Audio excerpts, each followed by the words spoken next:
Hello everyone and welcome to Saturn Returns with me, Kagi Dunlop. This is a podcast that aims to bring clarity during transitional times where there can be confusion and doubt. Today I am joined by Yomi Adegoke. Yomi is a journalist and writer, and she has just written the most fantastic book. If you haven't heard of it, where have you been? It's been everywhere, and it's called The List. And it really explores the sort of complexity of the social media landscape. What is true, what is not. It's something that I feel we've all experienced to varying degrees, or we've at least witnessed. And it's been picked up to be made into a TV show. She's just on this journey at the moment that's so exciting to witness. And so I was really overjoyed that she came on the Saturn Returns show and spoke to me about her journey into journalism, some of the tricky things she navigated along the way. We touch a lot on imposter syndrome and how writing a book, like all the things that come up for the ways that we have to face all of those aspects about ourselves, battling that imposter syndrome. And she's really come out the other side, like conquering those feelings, and has achieved amazing things. And so it's very inspirational to see. We also discuss the toxic world, like I mentioned, of social media, and how that has created this cancel culture space where, without realizing, you could say something online, go and make a cup of tea and come back and it have gone viral and everything has spun out of control.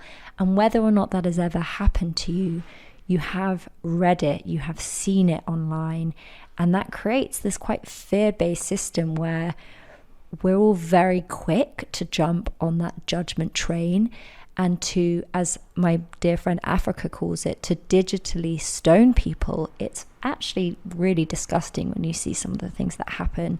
But what I think Yomi has done so smartly is put it into a book that really captures that not really knowing what's going to happen, not really knowing what's true or what's not. And that, I think, is why it's caught so many people's attention in this modern world that we live in. We also discuss the sort of dissonance of the online persona, and Yomi highlights how there can be this sort of difference between our online and offline personas, and how everyone can be a very different person behind a screen, but you might be saying certain things that you want to align with, but are you actually embodying them? And I found that a really interesting concept. I hope you enjoyed today's episode and learned something from it. And 100%, if you haven't yet, I suggest you pick up a copy of The List. It has been a Sunday Times bestseller, and it's a wonderful book to read. Yomi, welcome to Saturn Returns. Thanks for having me, Kagi. I honestly just thinking, like, our names, Yomi and Kagi, sound like a children's book. It's not like the proper protagonists. The Adventures of Yomi and Kagi. It is giving very much that. I'd read it. I would read it. I mean, maybe you could write it. You know what? We're done. Oh God. I honestly think I've got the vision. I've got it all planned out in my head. I'm not gonna lie. I'm like, it actually makes a lot of sense. But thank you for joining me today. Thanks for having me. Just to kind of add a bit of context, we met probably, I'm trying to think how long ago it was. God. Like maybe 8 months ago. Jesus, has it been that long? Oh my God, I think you're right. Long. It was a while ago, because it was like spring was like in full force, I think. Yeah, and there's a picture of us that was taken. Do you remember? What's that? Yeah, I think I sent it to you, and I'm just listening, and you were just like, you were like passionately. I was like telling you the story of Yomi and Kagi's adventure. So I was like doing the book in real time. Oh my God, that picture does sum me up as a person. I was just talking at you. But you were like a keen listener, which I do like listening. But so much has changed for you. So you've been on a crazy journey. But just to kind of add for the audience that hasn't met you before and doesn't know what you're about, like, let's kind of bring it back to the beginning. Right. Because you've got this insane project that's happening at the moment that is just kind of dreams come true kind of stuff. Yes. Which, I mean, to kind of, we'll go back to it, but an amazing book that's being made into a TV show. Thank you. That's fantastic, by the way. I'm loving it. And I'm not great with fiction. And honestly, it's so, so good. Thank you so much. And I have so many questions about it. But to kind of bring it back to the beginning, like, what has your journey been like?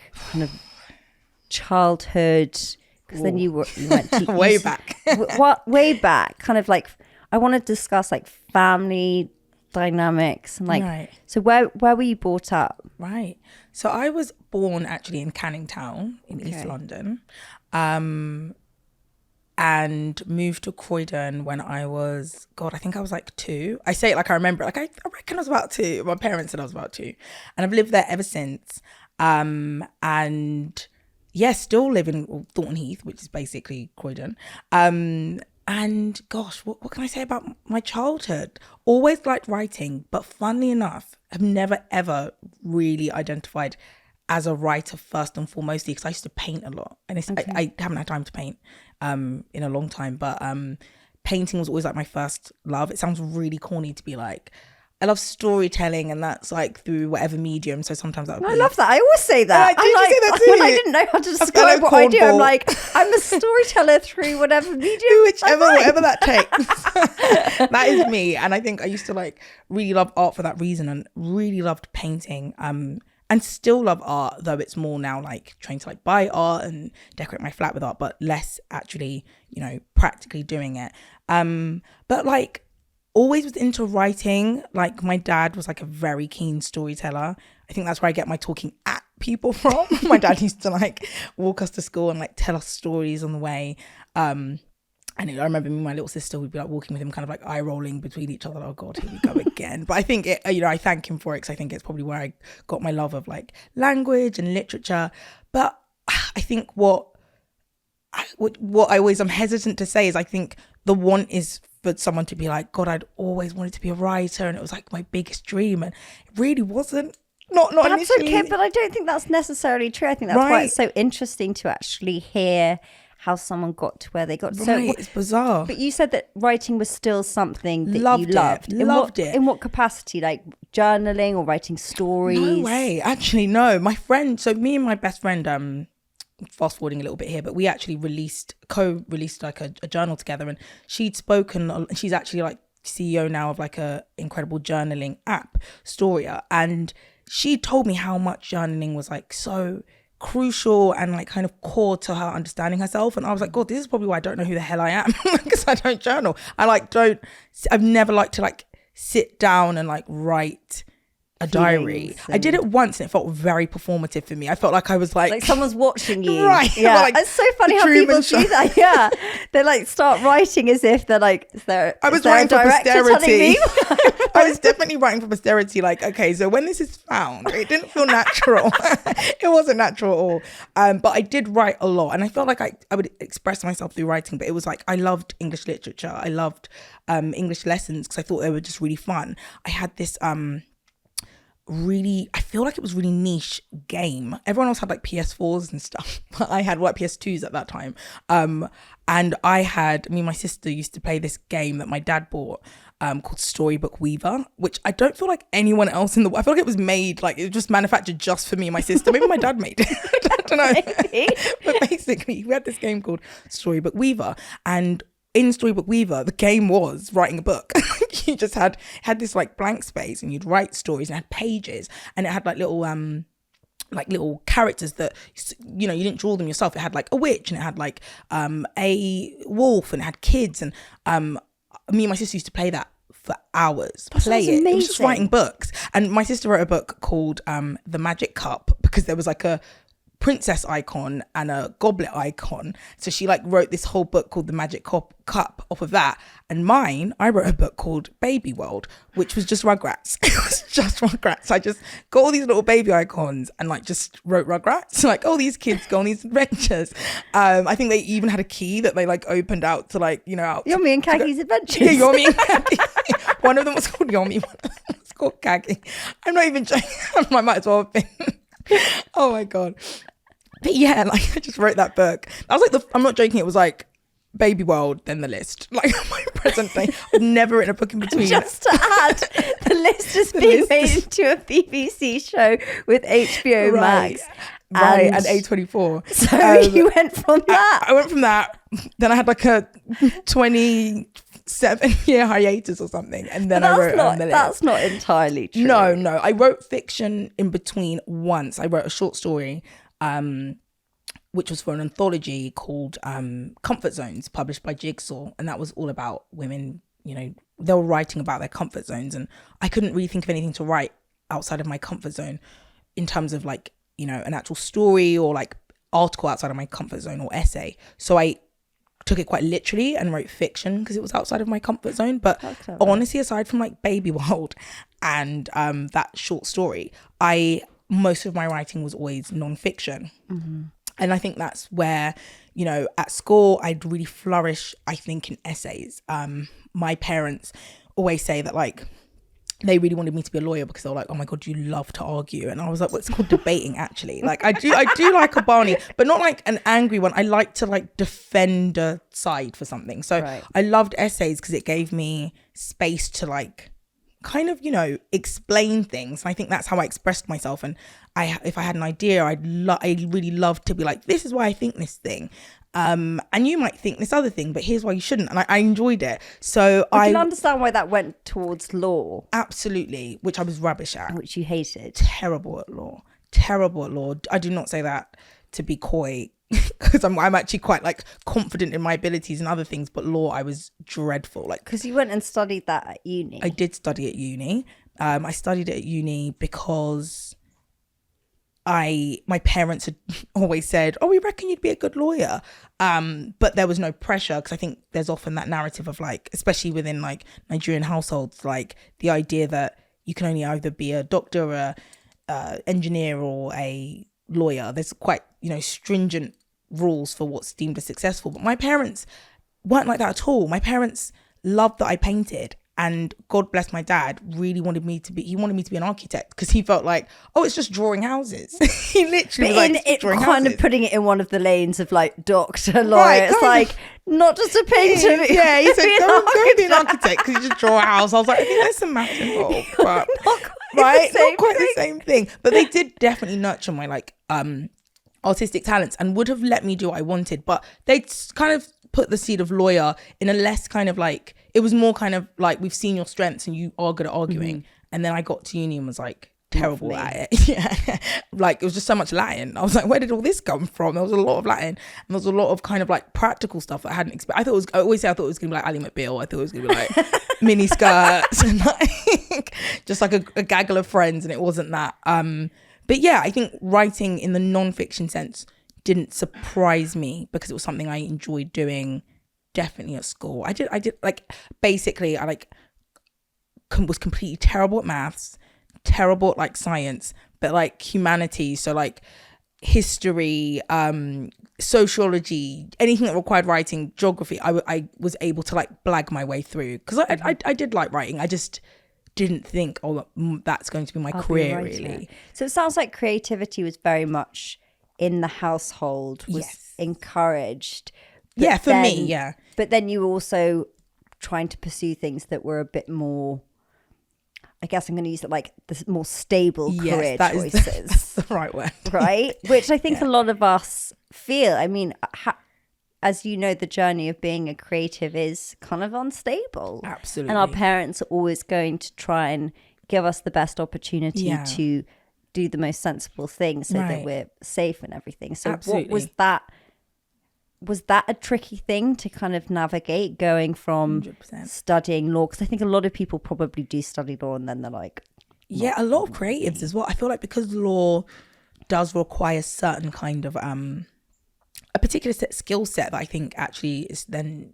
You can then translate that into like writing like for like as a journalist or other things, because a lot of people I know that studied law have then gone on to do something quite creative. And also I know quite a few people who were doing something creative and then decided to go into law, because I do think it has quite a lot of transferable skills. But my parents, I think growing up with certainly a level of financial instability meant that my parents were quite like, again, quite laid back, but simultaneously were like, look, whatever you do, we want you to have a nice life and we want you to feel stable and comfortable. So bear that in mind when you choose to do what you want to do. And I think that's why art was always off the cards for me, because I thought, like, I just remember scream stability. It doesn't scream stability, and it screams very much like, you know, notoriety 100 years after you're dead.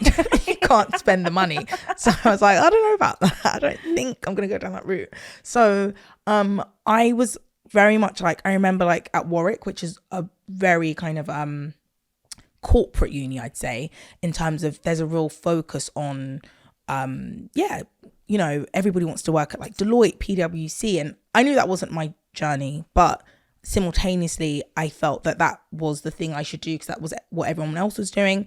And I remember very vividly having like a interview with like Barclays, and I can't even remember what the role was for, and I just remember like pretty much like disassociating on the phone. Like I just like out of body experience, like what am I doing? Like I'm never gonna get this job and I don't even want it. Like the worst thing that could happen for me was to get this job. But I, at the forefront of my thinking, even when I decided to do journalism, which is all I've ever done really, was how am I gonna make this something that is stable for me? Like how am I going to make this something that means that like I'm able to make ends meet comfortably, and I'm able to, you know, kind of, yeah, like not look at it, like not look back at it as a mistake or something that I've enjoyed doing, but I couldn't make it work. Yeah, I couldn't make it work. So a lot of thought went into it. And my parents, I think, because my older sister's a journalist as well, right. She'd like sort of navigated that world before me.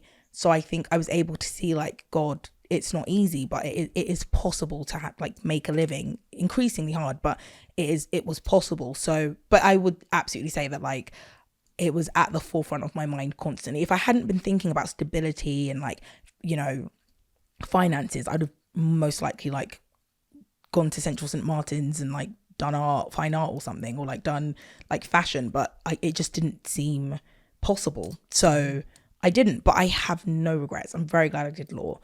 Because it makes people think I'm really smart. That's a bonus. And also I think the skills that I got from it are really, really transferable. Like I can like look at a contract and like pretend I know what I'm talking about, and because I've got a law degree, people are like, oh, we should probably like she might actually know. Actually, no, I've got to change a couple you know, of things. Exactly. So as I'm like, perks. this is Spanish. That was me studying law. I was like, where's all this Latin come from? I was like, oh God. But yeah, it's got its perks, and I would absolutely not have it any other way. I'm so glad I didn't like study journalism. I know lots of people that did, and it was amazing for them, but I'm glad that I didn't, because I think I'm glad I did law as much as I hated it.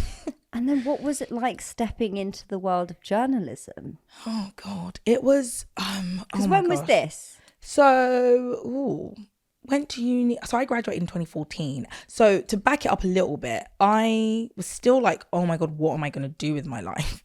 Like, it's really funny because me and my best friend, we always say that like, anyone that ever says that like, oh, we knew you'd make something of yourselves when we like when we wrote our first book, Slaying Your Lane, we're like, if they met us at uni, they're definitely lying, because we were like a mess.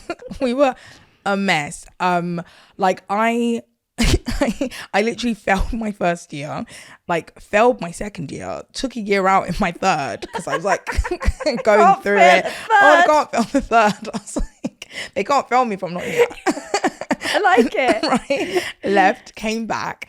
But like literally only just like scraped my 2-1 because I was just all over the shop. I never had that much freedom.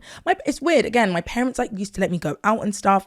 Again, kind of pushing against, I suppose, like certain stereotypes, because there's definitely a stereotype of like African parents being quite like strict, which there's some truth to. But my parents let me go out. They were just like, you know what, as long as you get the grades, you can like come in whenever you want. Just bring home an A. And I was like, I'll do that if it means I can like go raving all the time. So I used to go out, but I'd never like been away from home. I'd never like lived out of London.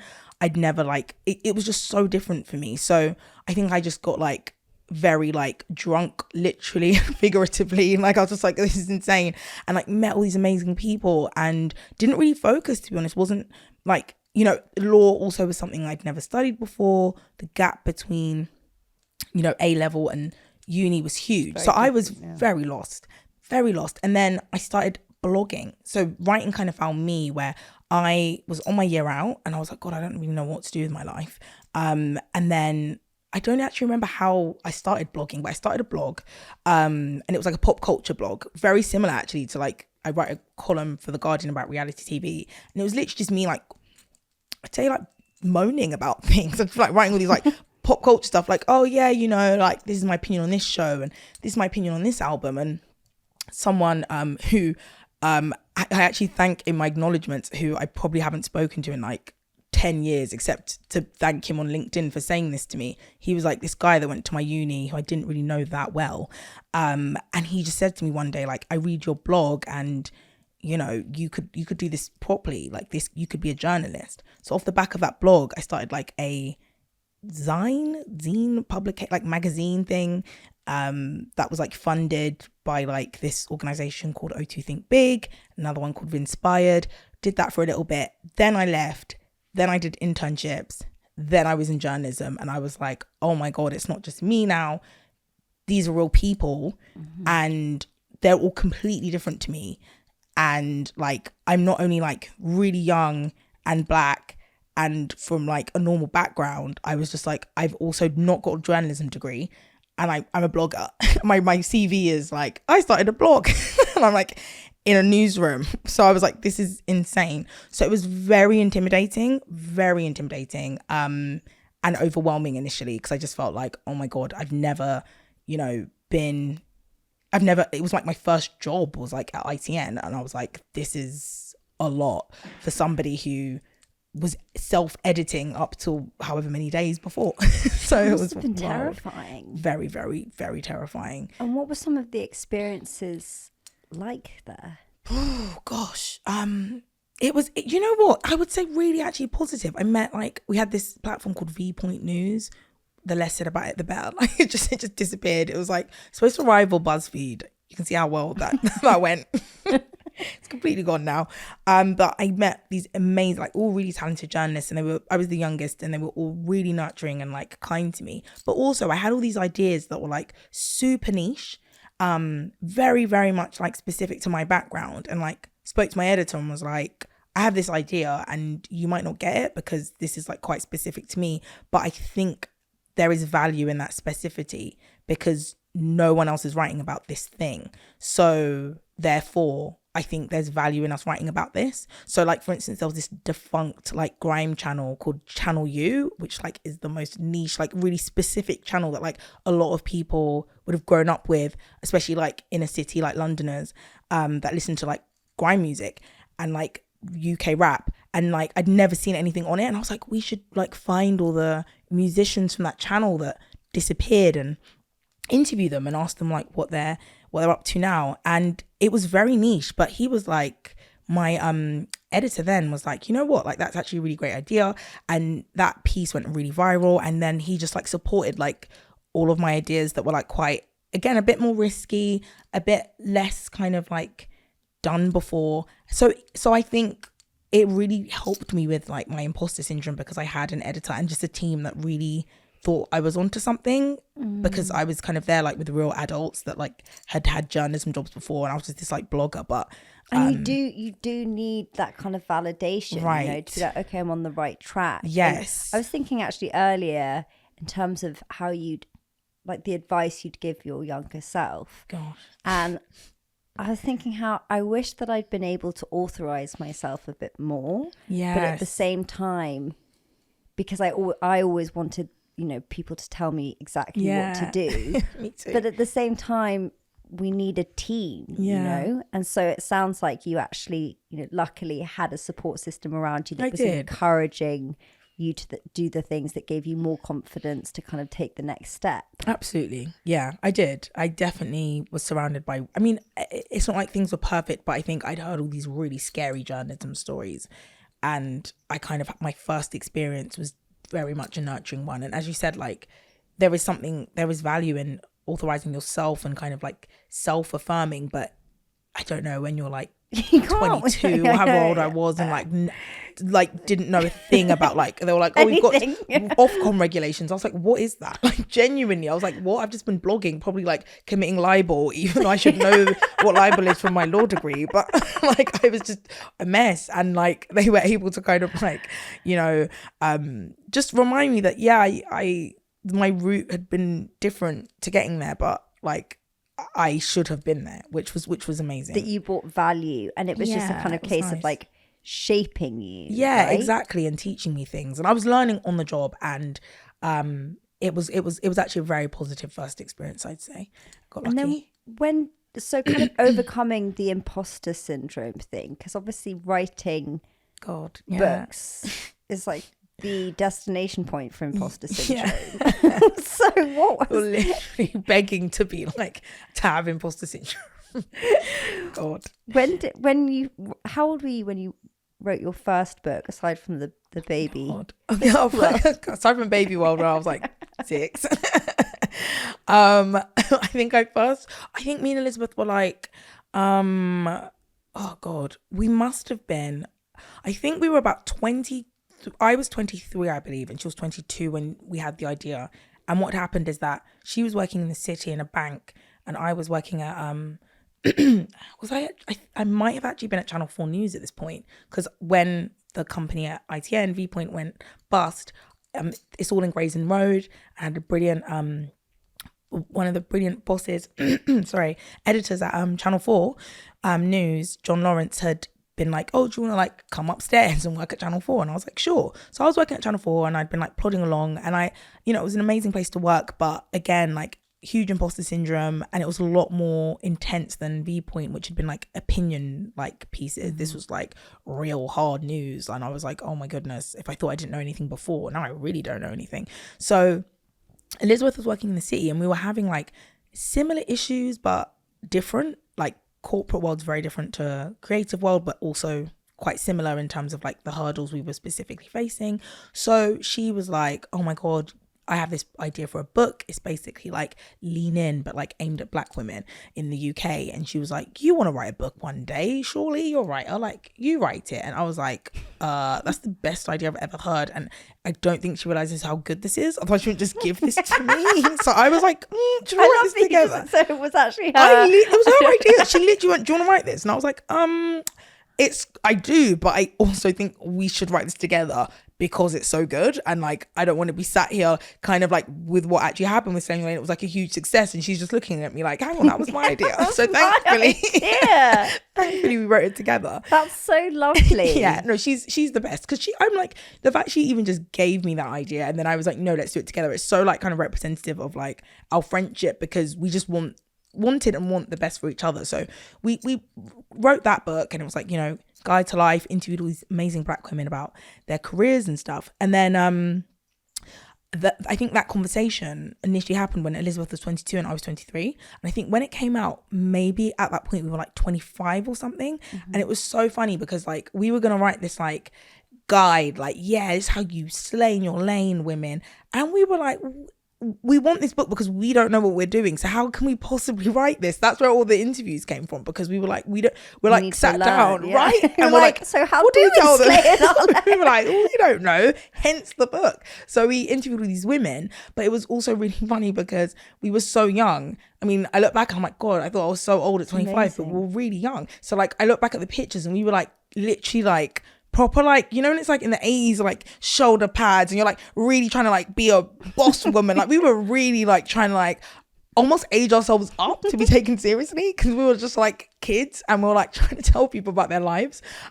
So yeah, we look back and we're like, we're 30 now. I'm 31. I'm turning 32 and she's 31. And I'm like, why do we look 31 there? We look 31 in 2016.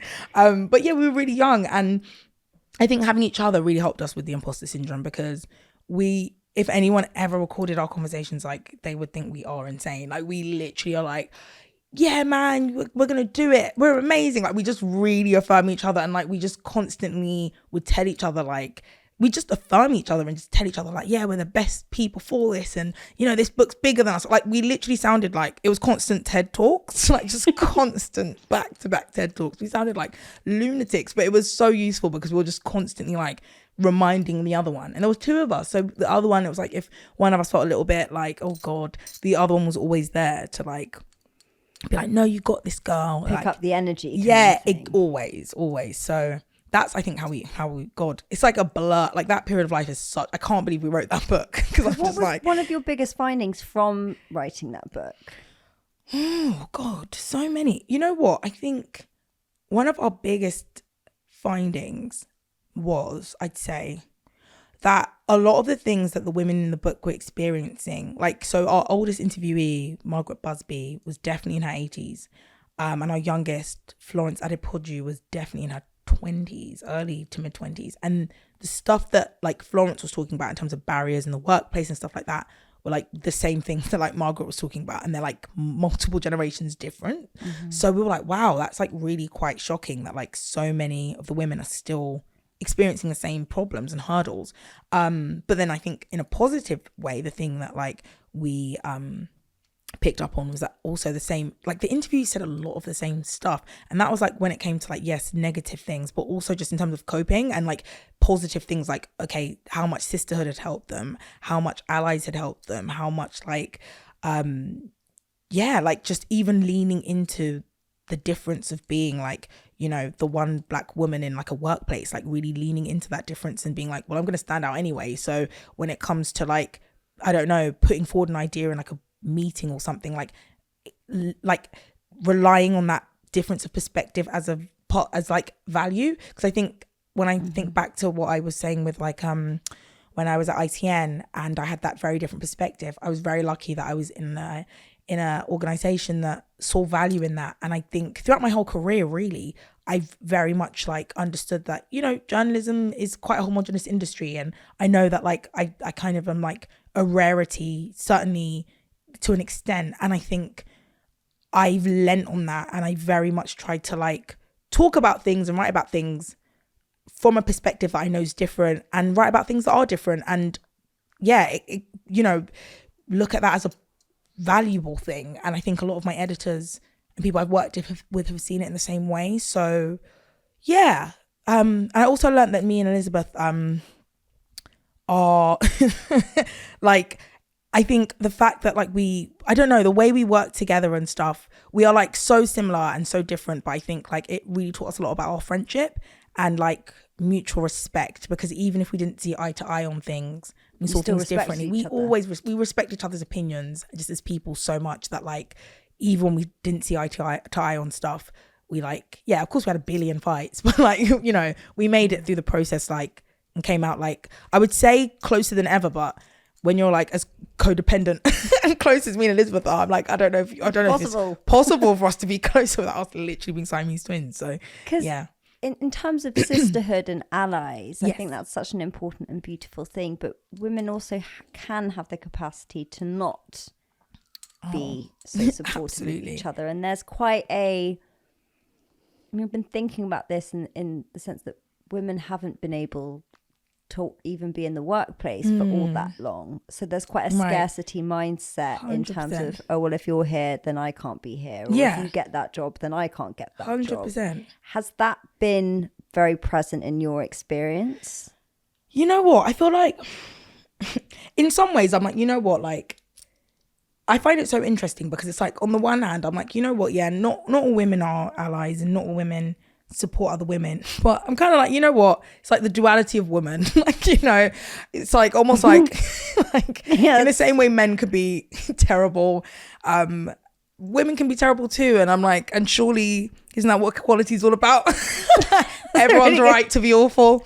Not really, obviously, but like I do feel like, you know, it's a given, it's an absolute given. And I think it's why people who went to girls' schools like fascinate me, because like I think there is often that kind of like almost idealistic like utopian outlook of like, oh, women supporting women, but then girls I know that went to girls' school, like, what do you mean that like all women? So of course they don't. I went to girls' school. Like, that's not that's just not realistic. Like, my best friends were women, my best friends were women, and my bullies were women. So yeah, there's an understanding that like That's just not always a given.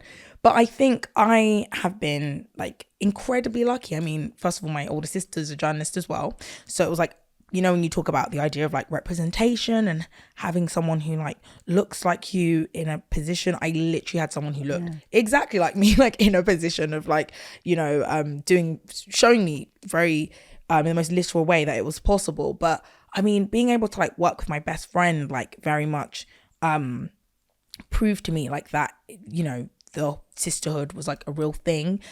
Like having someone who absolutely had my best interests like be basically my like co-author, my business partner, showed me that it was like a very real thing. And just I think if anyone, like the interviewees, oh my god, to this day, like, because me and Elizabeth were complete randoms, like literally, like we slid into Vanessa Kingori's DMs, like this was when she was at GQ, and you know, we were just like, hi, you don't know us, but we think you're amazing and we have this book and you've heard nothing about it, but we'd love to interview you for it.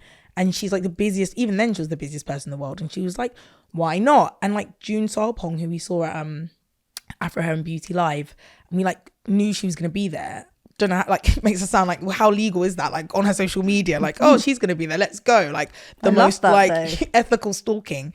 And we were like, you know, we need to like approach her there. So we approached her and she's like, yeah, like I'd love to be interviewed by you guys. And she gives us her email and we're like waiting for the bounce back, and she's like, no, this is my email, like let's do it. And I think more than anybody, if I'm being honest, it showed us that like sisterhood and like, you know, putting that ladder down like is a real thing. It was the interviewees, like so many of these women were so important. Mallory Blackman, like the Margaret Busby, women. Like these are legends. Charlene White, who I accosted in the toilets of ITN, she's washing her hands. She's washing her hands in the toilets, and I was like, hi Charlene. She's like, hello, who are you, kind of thing. And I was like, I'm writing this book. Like so many of these amazing women that could have absolutely, and like it would have been absolutely fair enough, we, you know, Slaying Your Lane didn't mean anything back then, and they believed in it and they took their time out to support us and be in the book.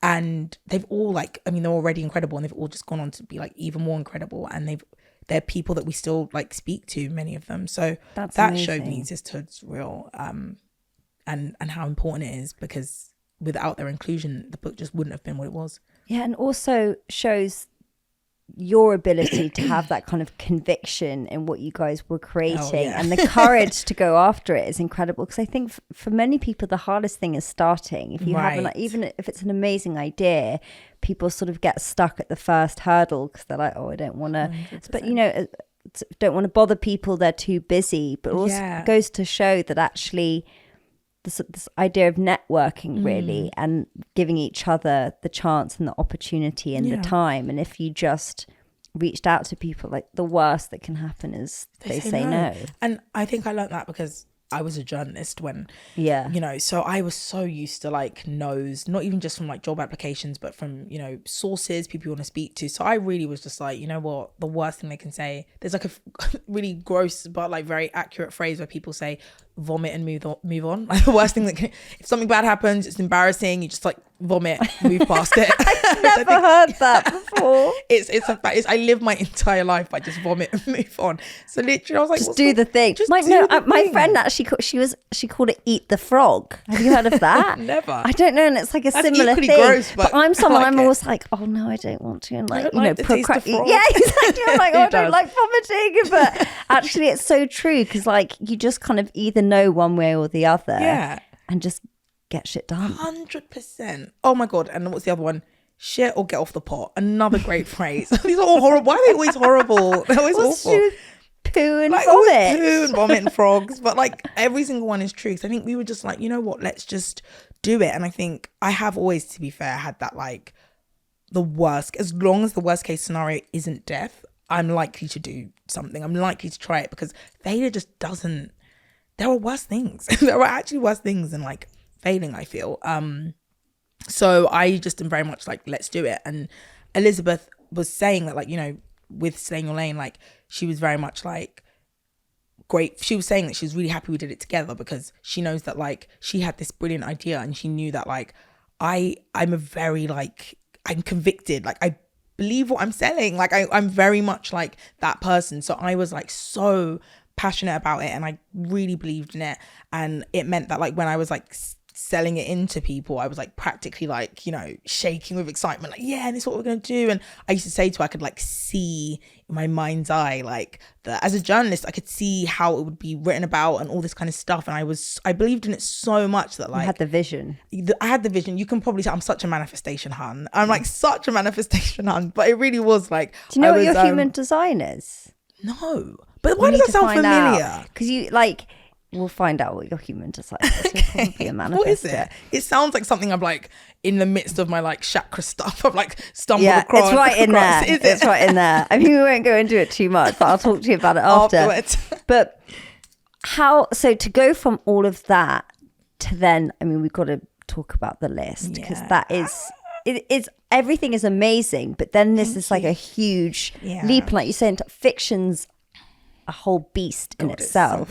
And that was something you did alone in the pandemic. I did, yes. So kind of what was the pandemic I mean, obviously you're bringing something to life that's an incredible creation off the back of the pandemic, but what was that kind of process like during that time, and writing it, conceptualizing it, everything? I actually, like many people, like lost my mind in the pandemic, like literally lost my mind. Like, so I was in a long-term relationship. It ended like maybe a month or maybe 2 months before the pandemic really start to hit. So I was like, you can't even do the things of like, oh, I'm gonna get drunk with my girls, and you know, you got to, you know, the best thing to get over someone is to get under someone else. I'm like, I can't do any of that. I'm literally locked. It's lockdown. I've got to like I have to have like a mask on and be like however many feet away from everybody else. So I can't do any of the things that people do, which probably is for the best because they're like self-destructive, but still they're distracting. So I was like, I can't do what I would normally do to get over this thing. So I was like literally losing my mind. I can't bake, I can't cook to save my life, Jesus Christ. So I was like, what am I actually going to do with all this time? So what I initially was doing was painting. I was like doing all these paintings and like really actually enjoying it, and like having a great time with the like painting and stuff. But like after a while I kind of felt like, God, I don't really know like where else to go with this. I was kind of losing my creative mojo, but knowing I wanted to do something. And then someone was like to me, well, why don't you, because they'd read fiction work that I'd done before, which was the short story that I wrote, and they were like, oh, have you ever thought of doing like more fiction? And I was like, well, I had this like, you know, kind of seed of an idea that wasn't actually supposed to be fiction that I was going to write as a like long form article. And I was like, yeah, I had that thing. I could give that a go. And I think originally, actually, I'd like conceived of, I know I wanted to do something on that topic, but like I kind of originally conceived of it. The topic of the list. Yeah, of like anonymous lists and like. Well, just to kind of add and explain to people. Yeah. Would you be able to explain the sort of storyline of this? Because I'm like, with pleasure. When I was reading it, I was like, is this based off your life? So the list, right? The list is about a couple. It's a great idea. Oh, thank you so much. I don't know. See, it depends. I suppose it depends on like how online someone is, and also where their online activity takes place. Because let's say like, I think 2017 is when there was a real influx of like post Me Too. There were like a lot of different lists that kind of went, not even post, it was like kind of in the height of Me Too. There were lots of different lists that like went around anonymously that were kind of like outlining various like abuse allegations, like outing people, right? And that was in I thought, and this is why I say it depends on like how online you are and like in what kind of area, because I had come across multiple different lists, but the lists I was coming across were completely different to the list that other people. So when I'd say, oh my God, there's a list that's like listing loads of different abusive journalists, people would be like, journalists? The one that I saw was talking about DJs. And then people would be like, oh, DJs. The one I saw was talking about podcasters. Like it would be completely different people. And that's when I realized, oh wow, this wasn't like this was an actual phenomenon that like wasn't happening in an isolated way. And then what I found out like later on is that there had been a original list in America that was kind of talking about abusive male journalists that had gone really, really viral. And I think that kind of led to copycat like movements. Would you, sorry to interrupt, would you say that the people that were picking up on it were picking up on it in their industry? 100%. Yeah. And weren't Because now I'm realizing. thinking about it, I was like, I remembered that, and it was to do with actors, and at the time I was in God, LA there like we go. working at See? auditioning and stuff. So I was like, it's just happening. This is the thing. That's And no one was crazy. like putting two and two together. It was actually happening like everywhere, like across all industries at like usually at the same time. But people, unless you like kind of were an actor DJ, then you wouldn't see both. Do you know what I mean? Yeah. And not all of them leaked. So there was one kind of like original list that like happened in America with male journalists, and I actually wasn't aware of that when I had this idea because I'd seen a different list. So I was like, okay, this is something I want to look at in non-fiction, and I want to do like a journalistic piece because I thought it'd be really interesting to look at the ethics of it as a approach to justice, but also to look at the women involved, because I feel like so often, maybe understandably, the focus is on the accused men. But I was like, I'm interested in what if you're a, you know, the mother of someone, the partner of someone, the sister of someone. What if your male friend shows up on this? Because I've seen names on lists and recognized names. And I've seen names where I've been like, oh, wow, okay, I've heard about this before and that tracks. And then other times it's more complicated, right? So I was like, okay, I'm really interested in like how to kind of tell this story from a different perspective.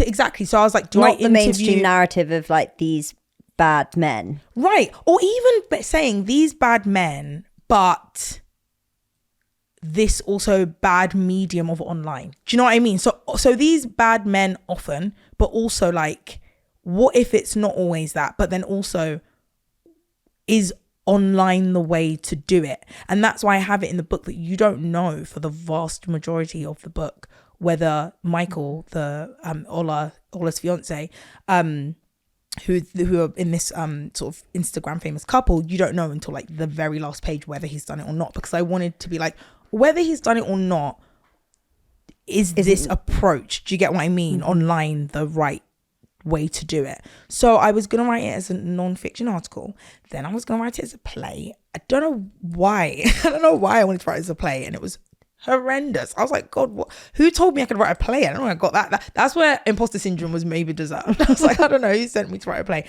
But then it was like, I'm locked down, and this was 2017 when I was like flirting with other forms, and then got to lockdown and I was like, okay, I'll give this fiction thing a go. Obviously going through a breakup as well, so it was like, you know, super cathartic because it's about relationships. I was like, I can just shove some other stuff channel in there, this, channel all this other stuff. And then originally it was just from Honest perspective, because I was like really interested in, okay, what happens when, you know, a woman recognizes her partner on there. And I was like, okay, cool, let's do it from Honest perspective. And then as it went on, I was like, actually, I think that Michael's perspective is probably quite like integral to this as well. Totally. And it gives you that kind of queasy feeling of like, oh, whose side am I on, right? And the way you tell it is so beautiful, kind of going from one to the other, because then you've got this sort of like, you're on each of their journeys, but then sort of thinking, did he? Yes, and that's what I wanted. I wanted it to be that regardless of what the outcome is of whether he did it or not, you cannot help but empathize with both party. Yeah. So I was writing this during lockdown, and then it was, oh my God, I think I wrote like 80,000 words or something. I was actually agentless at the time. And then I was like speaking to loads of different agents. And then I spoke to one of the agents I met was my agent, Hayley Steed, who's incredible. And she was actually the most critical of the work. She was like, this is really good, but I think you could do this. I think you could do that. And that's actually why I went with her, because I felt like she didn't just say yes, or especially after the success of Slaying Your Lane, like a lot of the other agents who were amazing were very much like, oh my God, we loved Slaying Your Lane. And I was like, oh, that's great, but this isn't Slaying Your Lane. This is a totally different thing. And she was like, this is what I think you should do. And this is what I think, how I think you can elevate it. So I went on a writing retreat, like cut, I think 50,000 words. From 80,000? Yeah, from 80,000. Wrote 30,000. It was like completely different. It was just a completely different How thing. did the story arc change? Oh my God. How can I discuss it without? Because I think I also want to just make sure that the audience is like bought on the joke without over-telling the story. Okay, so to even do that properly, let me get to the synopsis. So the synopsis is Ola is a feminist journalist whose brand online is very much like she's a feminist, she's a writer, like that's how she's known. She's one half of a very visible couple. Her partner's called Michael. They are hashtag couple goals. Everyone loves them. They're about to get married. And another part of like their brand is as Michael and Ola. Like Ola and Michael, they're known as this unit. They're like Instagram famous, internet famous. They're going to get married in a month's time. A month before the wedding, Ola sees Michael's name on an anonymously curated list of abusive men in the media. And a month is like long enough out that like you can change your mind, but also not. Yeah, the stakes are high. The stakes are pretty high. So it literally counts down from from that month all the way down to like, the wedding day. Do they get married? Do they not? That's like basically what it's about. And I originally I think the lead up to their wedding was like a year or something. It was like completely different. And your agent was like, you need to up the stakes. And my agent was, like just so much stuff. She was just like, I think I was very concerned, about it, which is very unlike me. I was concerned maybe about it being taken seriously because of the themes. And I was like, oh God, I don't want to write something that people feel is, I think that's the thing about being a female writer, isn't it? Like you're concerned that like, am I going to be taken seriously? And I'm someone who doesn't take themselves seriously at all. So but why wouldn't you have been taken seriously? Because I think the topic. I don't think it was the topic so much. I think the original version, the original iteration was very verbose and very like no humor, totally serious. Like, and then I actually read a book called Such a Fun Age by Kylie Reid, and it was bloody Booker like shortlisted, I think, or certainly longlisted, and it was like irreverent, and it was dealing with serious issues like racism and like class difference, but it was funny as hell. And I remember interviewing her and saying like, how did you do that? Because I want to do that. And she kind of was just like, respect to like literary fiction that's really like serious, but I think her examples, like not everyone can write about the old man journey to the top of the mountain with the like pocket watch. Like that's not everyone's journey. And like for me, she was like, I don't write that way. And I was like, neither do I actually. So I think the first version was really verbose and serious, and I think my agent and as well the writing retreat just gave me permission to be a little bit more, to not care so much if people said it was commercial, like, and inject a bit more who cares humor. If it's commercial? Yeah, exactly. Like, commercial's good. I mean, commercial sells. That's why it's been adapted. So, shun commercial. Right, let's not shun commercial. So I was like, I think it just gave me a bit more space to do that. And I think, and also, do you think sometimes with creativity, it's sort of the commercials like the sellout route? Oh my God, yes, which is so annoying. I write about reality TV, and I write about it in the most serious, like, I honestly think it is like a microcosm of life. I think most reality shows will be used as like evidence of like life in like 100 years time, and we'll look back and be like, oh my God, we learned so much about misogyny and like race and all this stuff from reality TV. It's like why I'm obsessed with Love Island. I'm like constantly be like, oh my God, this is just a microcosm of like what happens in dating in real life. And I genuinely respect the form. And I think when I say to people I write about reality TV, they think like, oh, like gossip, gossip. And I'm like, no, I literally write like an anthropological column about reality TV. They're like, what? How does that happen? Right? And I'm like, that's my approach to everything. Like that's why I don't know what got in my head. Imposter syndrome, probably. That like I felt I needed to write something that like was like really serious and stern. And then like as time went on, with the help of my like brilliant agent and the people at the writing retreat, it gave me permission to write what I wanted to write, which was dealing with very serious themes. But like, of course there are going to be jokes in it, because life is dark and light. Do you know what I mean? And I felt like confident to write something that was a mix of things, serious but in parts not, and like a page turner, because before it was just like, my God, Ola just moaning for like long chapters and chapters. But I was given permission to make something that people wanted. It was propulsive and not apologize for it. And also touching on a really serious subject, you know, the kind of the wake of the Me Too movement. Right. And when you were saying that all these lists were going around, what is your sort of view on the consequence of that? I think it's something that I really tried to touch on in the book, which is that the internet is incredibly powerful. And I don't think we have come to terms with how powerful it is yet. So I think what I wanted to show was that the internet can, for lack of better phrase, night you and good night you. Like, it is something that can make or break you, quite literally. Ola and Michael are famous and successful because of the internet, and they owe their livelihoods and their, you know, their livelihoods, their kind of like notoriety, everything, their jobs to the internet. And if it wasn't for the internet, which I think I can relate to because I started out as a blogger, and then ended up at like Channel 4 News. So like, yeah, like I thought it was really important to look at the fact that, like, yes, it is powerful in the one way that it can also give a voice to the voiceless, which cannot be underestimated or understated. Like, those lists, what's controversial, are not born out of like boredom or malice. It's born out of, you know, constant failings from systems that are supposed to protect women. So people feeling like they have to take things into their own hands. Simultaneously, the internet is not a safe place. It's open to weaponization. It's open to abuse. It's open to like it's led to like trolling and like malice like we've never seen historically. And I wanted to kind of show that, like, the outcome of these things, regardless of what the intentions are, aren't necessarily things we can control.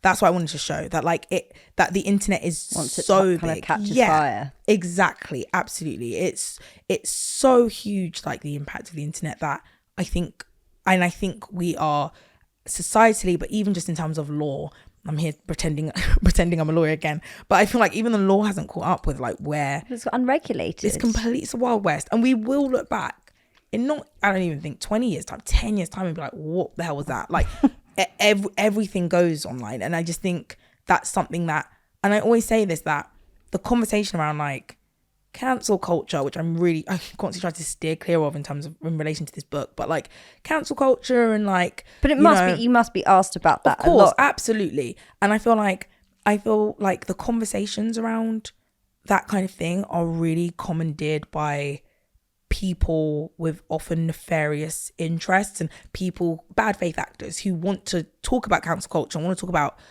a stifling of free speech in order to kind of like stop people being able to use their voices and speak truth to power. That's why I think it's important for progressive people to wrestle back the conversations about cancel culture and free speech from people who would prefer people didn't speak at all, if that makes sense. I think it's important that if you are a feminist and if you are someone who, like, you know, values giving minority people the ability to you know, form movements online, it's important then to make sure we are having those critical conversations as well, even though they're not comfortable, even though they're not easy, because if not, then you leave it to people who kind of want to potentially undermine like movements and will say, well, hey, how about if you create a list like that, it can be used in this way. But that's why I feel like it should be a conversation that we are also having, so that we don't leave it to just one side of the debate. I think we all, sometimes those uncomfortable conversations, I think what worries me is that people, good faith actors and people who have everyone's best interests at heart, shy away from these conversations because they're uncomfortable. But then that means that because they're scared of getting it wrong. Exactly. And also because they're like,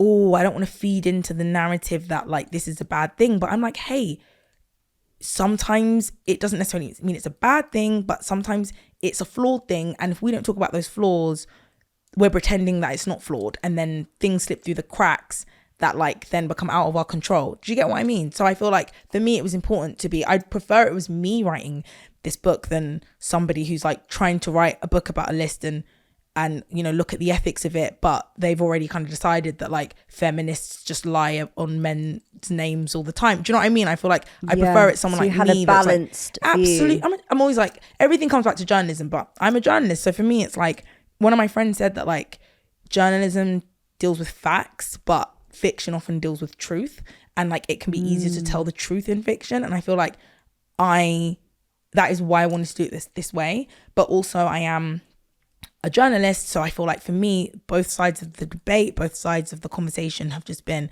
I felt like I was walking a tightrope whilst writing. I was just constantly like, my friend was like, oh my God, it was such a road. I felt queasy because like the minute I thought one thing, you just like pull the rug. And I was like, because that's life. Life is so grey. And I feel like, which is, I think, why it's so powerful and Thank you. been picked up and everything, because, and we have to kind of touch on the cancel culture thing, I think, because life is nuanced and there are, you know, two experiences of one situation and both valid and hold their own truths. Absolutely. But because of the way the internet is, that doesn't really, it doesn't make space for that. No, and so I think which is intentional. Which is when you say intentional, as in platforms being weaponized. Yeah, like I remember some sort of report, I'm going to get this totally wrong, but I remember there was some sort of information that was suggesting that like platforms like Facebook and Twitter like literally thrive on like polarization. So the more kind of like polarized we are and the more kind of like, you know, the more we stoke up these like fires and these debates in a particular way that's like,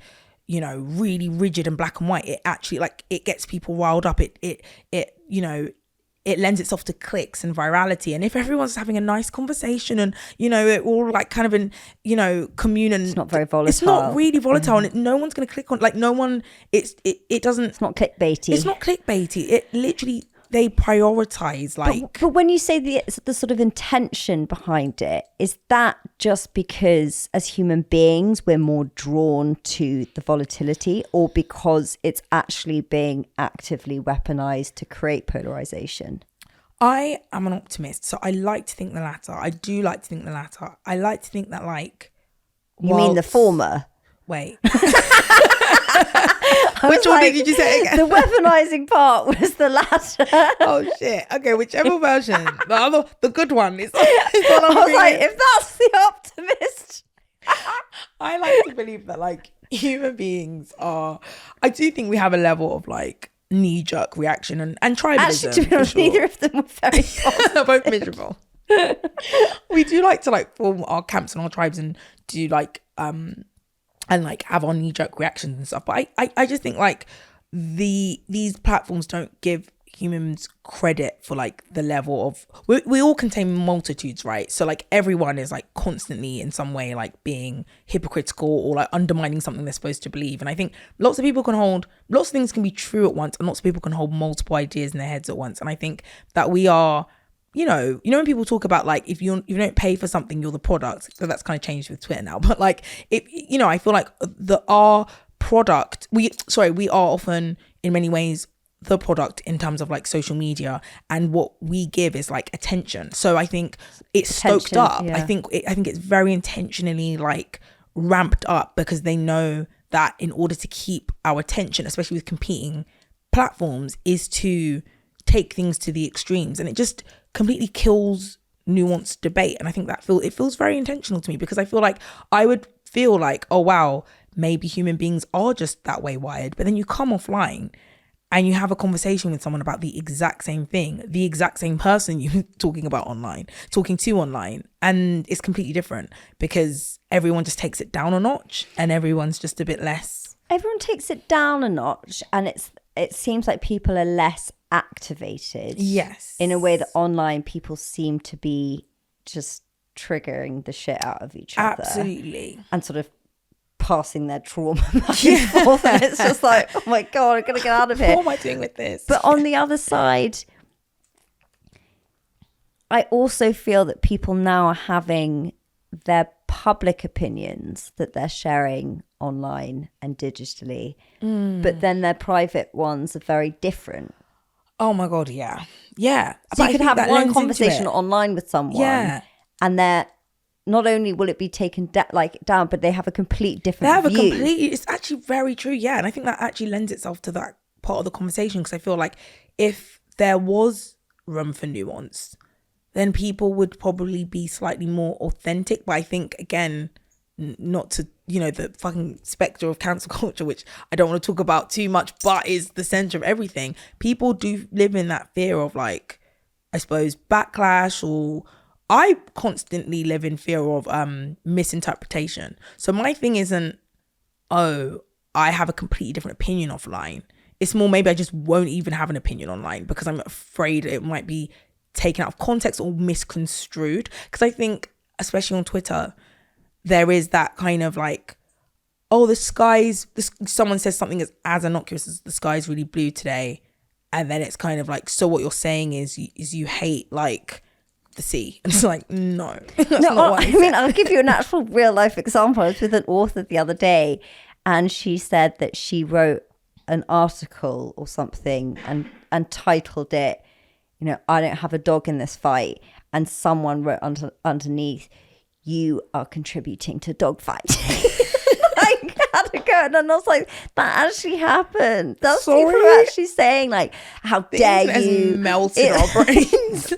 Like actually melted. But that is a real example. We're at that stage of the debate. Yeah, and I guess that's probably why you don't want to talk about the cancel culture thing, right? And also absolutely. In the way that you did the book with this very sort of tightrope balanced view, because you don't want to. Because I just know we could be sat here having this perfectly nuanced conversation, and like, I don't know, the end of a sentence can be chopped off where I'm saying, so cancel culture, I don't even know what even now I'm like trying to think like, what's the wrong one again? Like, I can't remember. Like, I feel like it's a minefield. Like, it's a minefield. It is. And I just feel like, as someone who's always been such a fence sitter, like, I'm so like, I always say I'm a habitual fence sitter. Like, I rarely feel like I have an absolute position on anything. There are some things that to me are like clear as day, but like, there are lots of things where I'm like, oh wow, actually I have to think about that. Like, and also on the internet, there's no room for people to just say, I don't know. Like, so for me and Elizabeth were like, oh my God, like, people would ask us questions about like how to stop racism in the workplace, and we were like 25 and we're like, well, we don't know. What? Like, we have no idea. But everyone's a journalist today, and everyone's a critic. Everyone's a critic. So like, no one ever just says, I actually don't know what I think about this thing. It's like, you need an immediate answer, and you need to have it right now, and it needs to be right. So for me, sometimes I'm just like, I'm actually going to sit this one out because I haven't decided what I think yet. And that's also as valid as saying everyone has really strong opinions about everything online, and I don't actually understand how it's possible, because I'm just like, yeah, there are loads of things to like without really knowing what they're talking about. If you have a strong opinion on like, I don't know, poverty, oh my God, that makes sense. If you have a strong opinion on like Smarties or something, I don't know, Skittles, like friggin' rye bread, why? I'm just like, these are things that like, I don't know, people argue vehemently and angrily about things that I'm just like, how are you this upset about someone saying that like, but it's a transference really, isn't 100%. It's never about what the Smarties. Like, never. It's never about the Smarties. It's never about those Skittles or the M&Ms or whatever other confectionery. It's just about whatever else. And I think again, it's like a feeling of like superiority, like that people, oh my God, the worst thing, that people are able to kind of like, I suppose, attack people, but also the internet allows you to do it under this guise of like righteousness. I think that's what really worries me. That virtue signaling, kind of, yeah, because I feel like virtue signaling in and of itself, it's like, is not necessarily like a great thing, but I think when it then is coupled with someone going, I'm telling you that you are the scum of the earth and don't deserve to live, and I'm doing that because guising it as it's now I'm able to say it like, yeah, I'm couching it in this thing of like, but I'm righteous in saying this because you are an arsehole. And sometimes they are an arsehole, and other times like people make mistakes, and either way, I don't know if the way to navigate like holding people accountable is a level of vitriol. But this is why I bring up things like Skittles and stuff, because I'm like, I honestly, my sister always says to me like, when people come out talking about like, hate they've received online, and they're like, oh my God, I got death threats, my sister will like trace back what like happened, and she's like, how is this person receiving death threats when literally from what I can see, the debate was that they said that like, I don't know, Mean Girls was actually a shit film. Somehow she traces it back. It's escalated quite a lot. She's like, my sister's always bringing up, it's like, people get death threats over anything. Like back in my day, it's like people got, she always says it reminds her of like when people used to like, I don't know, spit on EastEnders characters in real life because they like completely just lost this like proportion and thought that like Janine was a real person and so was Phil Mitchell. She's like, how are people getting death threats over like she'll like trace it back and it's like not ever usually as bad as. But it's as in it's also nothing new. It's just we have a different medium and it's more accessible. But now also it's people who, at least I think, maybe being famous, not that it's in any way, not that it in any way excuses it, but I think it's certainly been normalized, certainly for worse, where it's like, oh, with a certain level of visibility comes a level of like unfair and disproportionate criticism. But I think why now it feels crazier is because it's like you can literally just be someone who fires off a random tweet one day and then turns off their phone and goes makes back. a cup of tea and comes back and it's like it was 15 minutes of fame before. It's like 15 seconds now, where it's like you can literally just be this teenage TikToker that like says something stupid and suddenly you are the most famous person in the world for 15 seconds, but those are 15 really intense seconds and that can be damaging for the rest of your life. Absolutely. Yeah, which does make people, I think, live in quite this fear-based way of 100%. Monitoring everything. Everyone's living in it. Yeah, it's crazy. I think everyone has like, I remember in the early days of the internet, me and my friend used to be like, oh my God, we're so scared of becoming a meme. That was our biggest fear. Like, we're going to become a meme. I am a meme. You know what? I am a meme. This is really funny. So oh my God. When I was at drama school, I was living in New York and I didn't have a visa, so I couldn't work. So a friend of mine was like, oh, to make a bit of money, we can do this stuff, which is stock photo shoot stuff. I was like, okay, sure. And anyway, it's basically when photographer will take pictures of you. They were all clothes, by the way. And then they just pay you like, I don't know, $100 or something. And then they use those pictures to sell for things. Oh so anyway, cut to 10. And I was like, I made $100 and cut to like 15 years later, I get these messages on Instagram being like, is this you in this IKEA advert in like Slovakia? I'm like, yes it is. No way. No way. I was a meme on, is it Daddy Issues? It's like got these two girls painting their toes and it's got, I don't know what it's, I can't remember what it says underneath. And one of those girls. No way.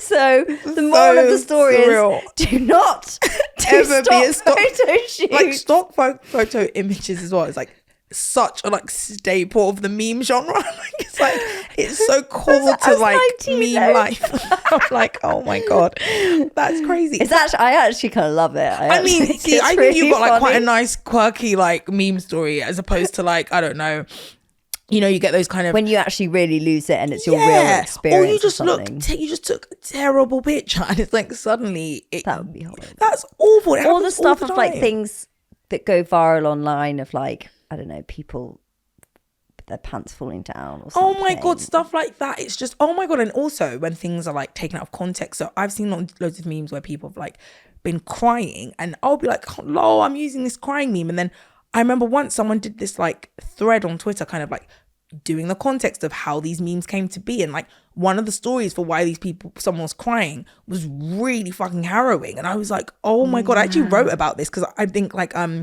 I'd been used as a, like, every so often someone will send a picture of me on like Hinge or Tinder and be like, oh, I didn't know your name was Sandra. And I'm like, it's not. Like, or I didn't know you're on this under Sandra. I'm like, no, someone's using my photo pretending I'm called Sandra on like Hinge or Tinder or something. So I wrote about that. And then I said, it makes me think about the appropriation of images and like how you can't protect you just can't protect them. And if you've had like a really terrible experience and you're videoed crying, next thing you know, someone like memed you. Yeah, and someone in London is like using your image to like kind of make light of their own situation. It's just very, I don't know, but even that again speaks to the power of the internet and just how huge it is and how we haven't caught up, because I think we live in a world where like celebrities like can get sued for posting images of themselves on like social media, but posting an image of like another person, interpersonally or on Twitter or whatever,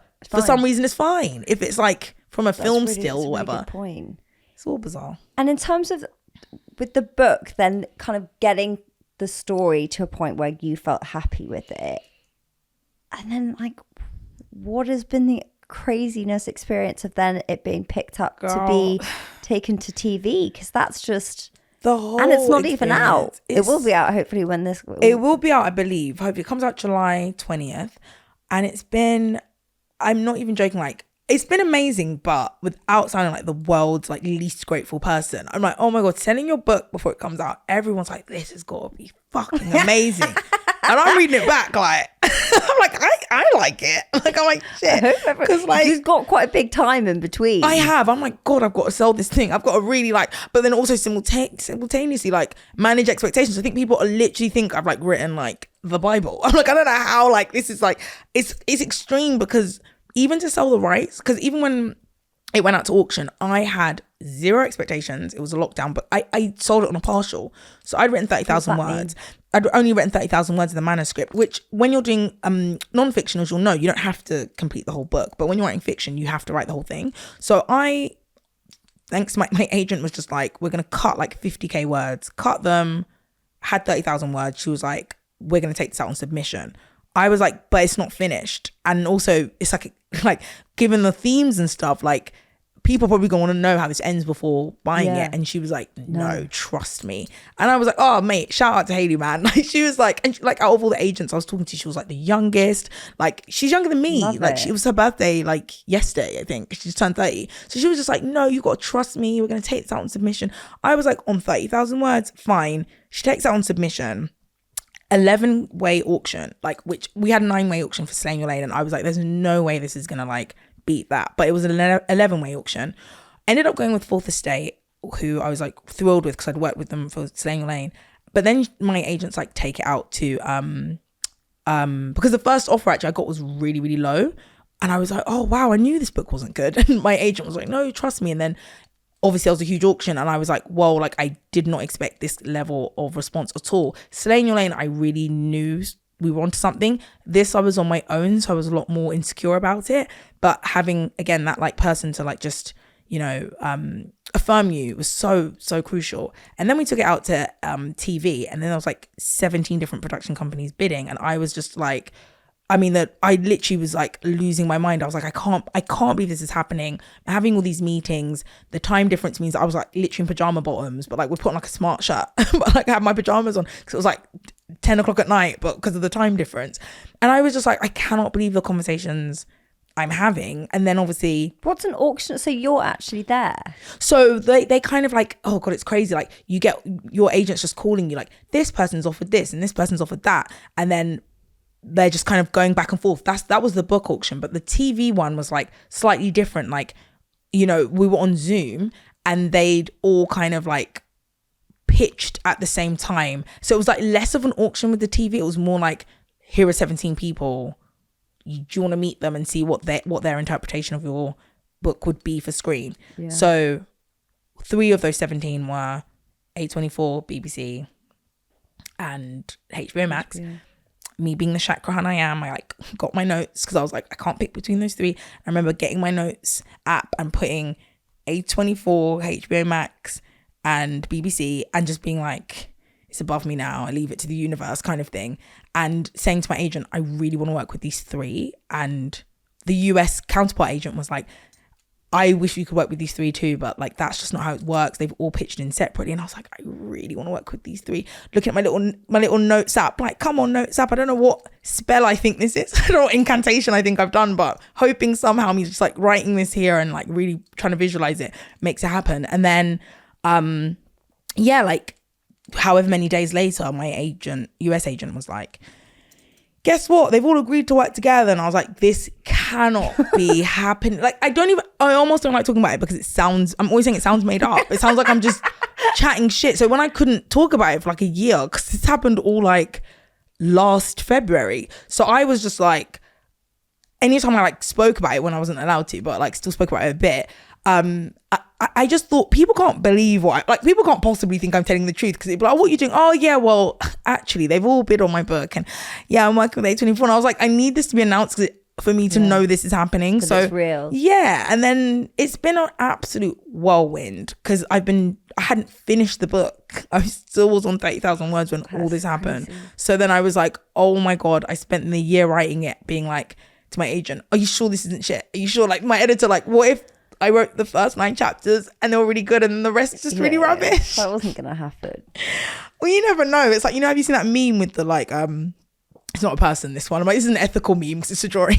It's like of a horse. It's like really detailed on one side and then it becomes like a stick man horse and they're like talking about like different series of things. I was like, what if that's my book? Like the first half and then the second half. But yeah, everyone like said they were really pleased with the ending and they really liked it. And I just feel really grateful without sounding like, too Sashaman. But like, I'm really, really grateful because I just feel like, oh my God, I actually am just like a normal person. I can't believe this happened. So I think it's amazing and it's so inspiring because, and also just hearing the whole journey for anyone listening that is thinking of starting a creative project or having that imposter syndrome or got an idea that they're sort of scared to start. Yeah. Just that, your evidence of making it happen. Thank you.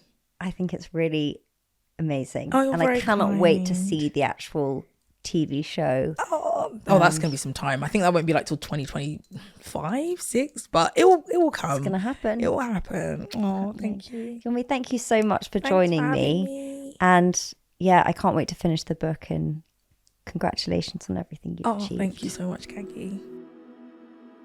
Thank you so much for listening to today's episode with me and the wonderful Yomi. And I hope you enjoyed it and it inspired you if you are on that creative writing journey. I know it can be a challenging one, but from hearing her story, I definitely feel inspired that the most beautiful things can come from these creations, and I cannot wait to see what the future holds for her. So yeah, very, very exciting. And just a reminder to pick up a copy of The List. It is available from any good retailer. You can order it on Amazon. I highly suggest reading it. So thank you very much, Yomi, and for all of you who listened. And as always, remember, you are not alone. Goodbye.